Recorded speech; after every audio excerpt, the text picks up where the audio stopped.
This is an animal product. The festivals we wear the silk cloth. మనం festivals వచ్చినప్పుడు silk cloth అంటే మీకు తెలుసు, పట్టు బట్టలు చాలా కాస్ట్లీ కదా. హాఫ్ సారీస్ కానీ గోల్డ్ కలర్లో ఉండే సారీస్ కానీ ఇవన్నీ మీరు చేస్తూ ఉంటారు.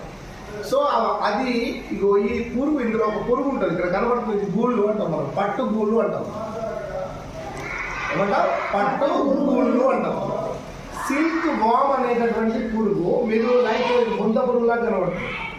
మీరు బొంద పురుగు అంటే బయట, సో అది కూడా గూళ్ళు ఇట్లనే కడుతుంది. మీరు అబ్జర్వ్ చేయండి, బాత్రూమ్లో అక్కడక్కడ వెంట్రుకలు కట్టుకుంటా ఉంటుంది, తీసుకునే ఎప్పుడైనా. సో ఇది ఏం చేస్తారంటే ఈ గూడు కట్టుకుంటారు. చూడండి, చిన్న దారం లాగా కనబడుతుంది చూడండి దీని మీద. సో ఇది అంతా దారంతో దాన్ని అబ్డామిన్ నుంచి వచ్చేటటువంటి దాని నోట్ల నుంచి, అబ్డామిన్ నుంచి నోట్ల నుంచి తీస్తా ఉంటుంది. ఏంటి? సలైవా నుంచి వచ్చేటటువంటి ఒక థ్రెడ్ అన్నట్టు, దారం అన్నట్టు. మనకు లైక్ మీరు స్పైడర్ లో కూడా మీకు అబ్డామిన్ నుంచి ఒక దారం లాగా వస్తుంది, దాన్ని వెబ్నే చేసుకుంటుంది అన్నమాట. ఇది కూడా ఒక నెట్. అంటే దీన్ని పురుగు పెద్దగా అయిన తర్వాత తనకు తాను గూడు కట్టుకుంటుంది. ఎందుకోసం అంటే అది గుడ్లు పెట్టడానికి గూడు కట్టుకుంటుంది. ఎందుకోసం కట్టుకుంటుంది? గుడ్లు పెట్టడానికి కట్టుకుంటుంది. సేఫ్గా ఉండడం కోసము. మీరు ఎప్పుడైనా చూడండి, బర్డ్స్ కూడా నెట్స్ వేవ్ చేస్తూ ఉంటాయి. సో ఇది కూడా గుడ్లు పెట్టుకోవడం కోసము ఇదేం చేస్తుందంటే అది దాని నోట్లో నుంచి వచ్చేటటువంటి థ్రెడ్ తోటి, సెలైవా తోటి ఈ సిల్క్ బాగా ఏం చేస్తారంటే నెట్ వెబ్ను, దీన్ని గూడును కట్టుకుంటుంది, నెస్ట్ను కట్టుకుంటుంది. ఈ నెస్ట్ను కట్టుకున్న తర్వాత యాక్చువల్లీ ఏంటంటే ఇది చాలా కాస్ట్లీ అబ్బా, చాలా కాస్ట్లీ. ఒక్కొక్క గూడులో మనకు దారం తీస్తూ ఉంటారు.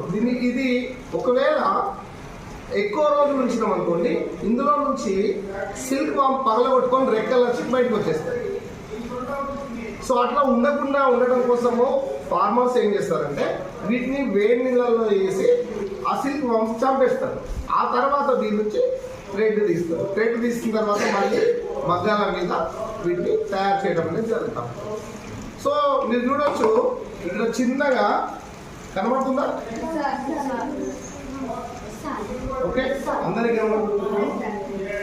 చిన్నగా మీకు ఏది దాదాపు మీకు జొన్న గింజలా కనబడుతుంది కదా.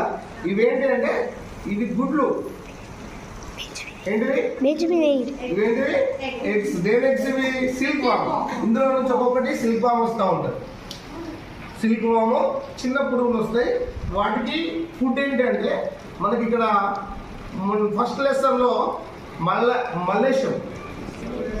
మల్లేశం ఫార్మర్ ఇంటిగ్రేటెడ్ ఫార్మింగ్లో ఏంటి మల్బరీ ట్రీస్ పెంచింది.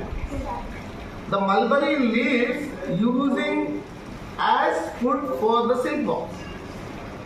అర్థమవుతుందా? మల్బరీ అనేటటువంటిది సిల్క్ వామ్స్తో ఫుడ్ లాగా వాడుతూ ఉంటాడు, మల్బరీ ఆకులను. సో అట్లా మనకు ఈ తయారవుతుంది. చాలా టైం తీసుకుంటుంది. అట్లాగే ఇంత చూడండి, ఇంత చిన్న దాని నుండి మొత్తం దారం మొత్తం తీయాలని ఎంత కష్టం ఉంటుంది.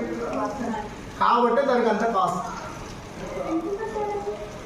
మీ మదర్ నాకు చెప్తారు, ఓకేనా? నాకు తెలిసి 2000, 3000, ఒక్కొక్కసారికి 20,000, 1 lakh, 2 lakhs కూడా ఉంటాయి సారీ కాస్ట్. అంటే దాంట్లో ఉండేటటువంటి అంటే ఎక్కువ రోజులు మన్నికగా ఉంటాయి. ఇంకా ఈ పట్టు వాటిని దేంట్లో వాడతారంటే పారాషూట్స్లో వాడతారు. పారాషూట్ తెలుసు కదా, విమానాల నుంచి కానీ లేదంటే హెలికాప్టర్ నుంచి కానీ హిల్ ఏరియా నుంచి కిందికి దిగేటప్పుడు పారాషూట్ వేసుకొని దిగుతూ ఉంటారు. పారాషూట్ వల్ల ఏంటంటే కింద పడకుండా స్లోగా ఉండడం కోసం. ఎందుకంటే ఆ క్లాత్ నుండి గాలి పైకి పోదు. ఇప్పుడు మీరు కాటన్ నుంచి గాలి అటు ఇటు వెళ్తూ ఉంటుంది, కానీ సిల్క్ నుంచి గాలి అటు ఇటు వెళ్ళాలి. So that's why the making the parachutes from the silk worms. ఓకేనా? సిల్క్ థ్రెడ్ నుంచే చేయడం జరుగుతుంది. సో ఇది మనం గుర్తుంచుకోవాలి. అంటే మనకు అనిపిస్తుంది మనం జంతువులు ఎందుకు ఉపయోగపడుతున్నాయని మనం చాలా మాట్లాడుతున్నాం. జంతువులలో ఇది కూడా మన బట్టలు నేయడానికి ఉపయోగపడేటటువంటి కూడా మనకి జంతువులు. ఇది కాకుండా ఇంకా హెయిర్ వాడతాం. దేని హెయిర్ వాడతాం? నో, షీప్ దేనికి వాడతారు? స్వెటర్స్, బ్లాంకెట్స్ తయారు చేయడానికి వాడుతూ ఉంటారు. సో ఇట్లా మనము గుర్తుపెట్టుకోవాల్సిన అవసరం ఉంటుంది. Okay right. సో